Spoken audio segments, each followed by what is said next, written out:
ইরানে চলমান সংঘাতের মধ্যে ইসরায়েলের স্বাস্থ্য মন্ত্রণালয় সারা দেশে জারি করেছে সর্বোচ্চ সতর্কতা। দেশটির প্রধান হাসপাতালগুলোকে মাটির নিচের সুরক্ষিত বাংকারে কার্যক্রম স্থানান্তরের নির্দেশ দেওয়া হয়েছে। বিকাশ পেমেন্টে 10,000 টাকার বেশি অফার। শপিং চলছে তো।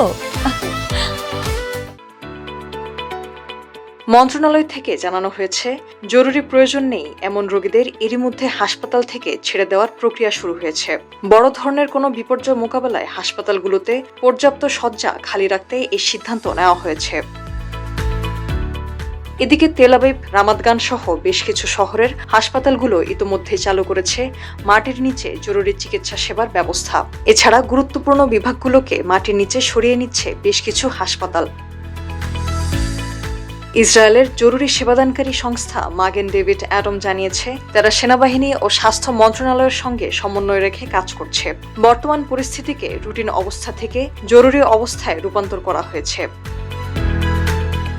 যেকোনো দ্রুত ও সর্বোচ্চ সেবা দেওয়ার জন্য দেশটির চিকিৎসা ও লজিস্টিক টিমকে সম্পূর্ণ প্রস্তুত রাখা হয়েছে।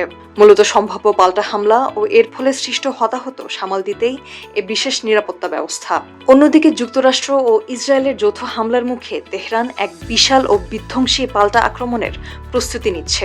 রয়টার্সের বরাতেই ইরানের এক উচ্চপদস্থ কর্মকর্তা বলেছেন, হামলার জবাব দিতে তেহরান সম্পূর্ণ প্রস্তুত। দুই দেশের এই পাল্টাপাল্টি অবস্থানে মধ্যপ্রাচ্যে এখন এক পূর্ণাঙ্গ যুদ্ধের আশঙ্কা দেখা দিয়েছে।